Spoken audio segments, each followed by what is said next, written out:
everyone. Welcome to the second episode of the Fall 2020 Roundtable series. I'm Nancy, the Entertainment Editor for the Equinox. We hope the first couple of weeks have been productive for you all. In honor of Suicide Prevention Awareness Month, this week's episode will focus on how to deal with stress. As college students, some of us are still trying to figure out the best routine in this online environment. Some of us have work, internships, extracurriculars, and other responsibilities to take care of at home. And this is all on top of having to still deal with the pandemic. We understand it can be overwhelming, so we have compiled some of our best tips to help you manage any stress in your academic, professional, and/or personal life. A good stress management tool to start with is managing your time wisely. We have Joanna, our news editor, who will tell us how to improve our time management skills to boost our productivity in the long run.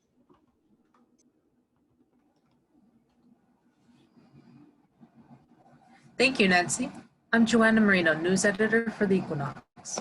This fall semester is undoubtedly hitting different, so the Equinox has compiled some tips to help your time management skills, especially during online classes.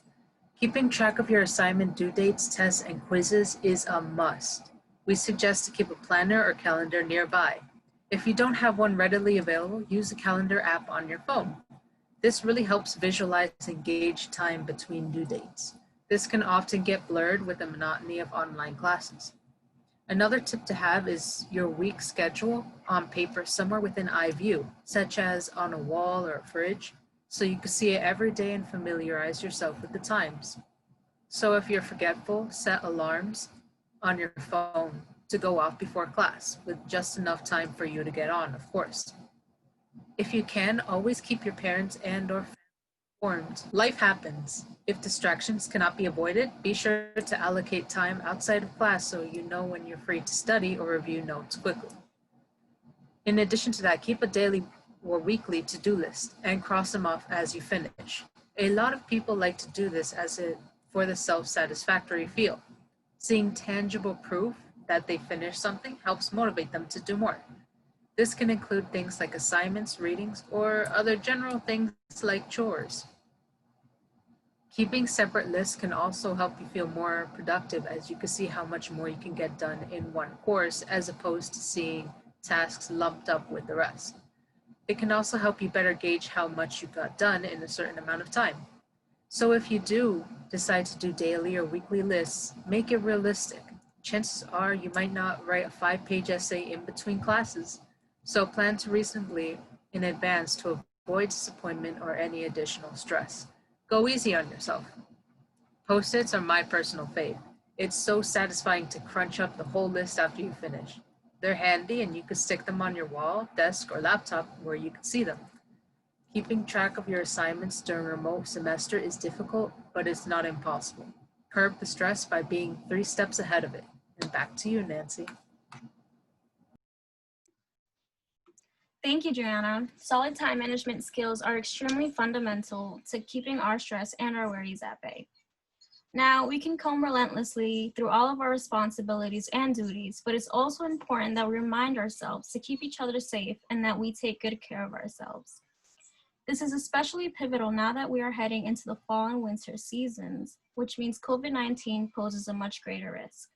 Next up, we have Sonal, who will remind us of the necessary COVID precautions to take at home. Good afternoon, my name is Sonal and I am a staff writer for the FDU Equinox. The start of the fall semester has brought many changes to the school concerning campus reopening, housing, athletics, library services, tutoring services, and dining services. These changes can increase stress levels in college students. According to the CDC, this increase in stress levels can lead to difficulty sleeping or concentrating, changes in sleep or eating patterns, worsening of chronic health problems, and worsening of mental health conditions. Luckily, there are many resources and many ways to manage stress. There are a myriad of ways to help manage COVID-19 related stress. The CDC advises to know what to do and where to get treatment if you are sick and concerned about COVID-19. The CDC and McLean Hospital advise being knowledgeable and staying aware of the true facts about COVID-19. They also advise to take a break away from the news by taking up a hobby, such as reading or watching TV. The Medical University of South Carolina suggests writing as a hobby. McLean Hospital and the CDC also advise to stay connected with other people by making plans to participate in virtual activities together.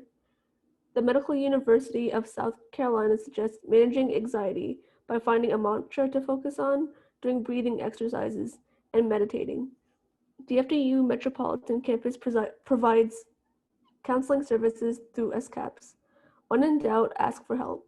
It is extremely important that you take care of yourself mentally and physically.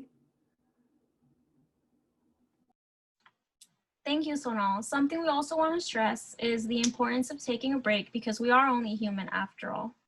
Anthony, could you tell us a little bit more about that?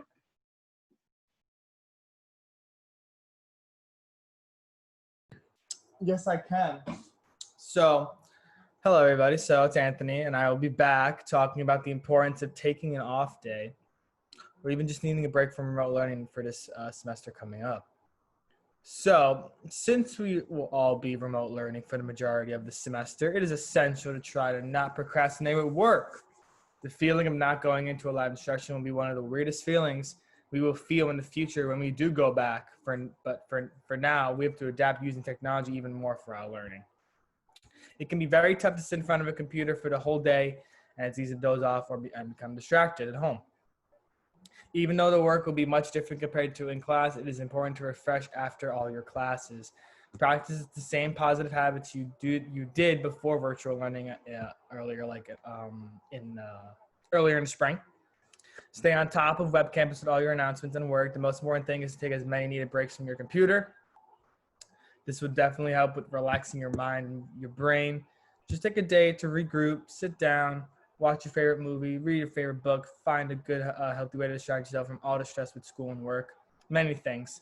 For people with nonstop Zoom sessions, this is a good way to hit the reset button on your mind and thought process, preparing you for a clearer mindset and objective for the following week of your classes. Back to you, Nancy. Thank you, Anthony. I hope everyone can find some time in themselves, even if it's just for 15 to 30 minutes. We all deserve the same amount of time and energy that we pour into our own work.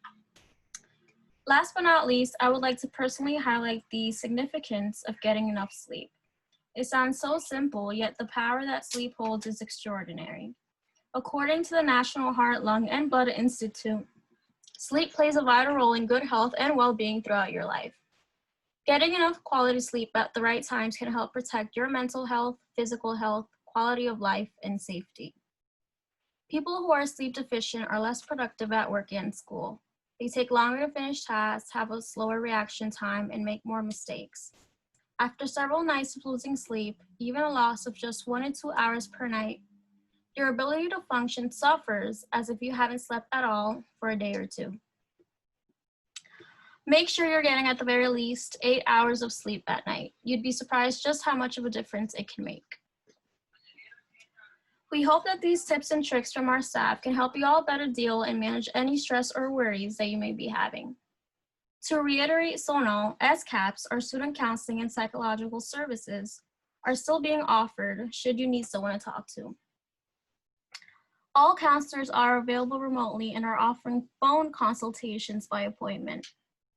Office hours are Monday to Friday, 9 a.m. to 5 p.m., depending on availability. Do not hesitate to reach out to them if you are feeling distressed. I want to thank you all for tuning in to this week's episode, and I want to encourage you to keep tuning in every other week for a new episode of our Roundtable series. Follow us on our social media accounts, which will all be linked down in the description below, and don't forget to share and subscribe. See you next time.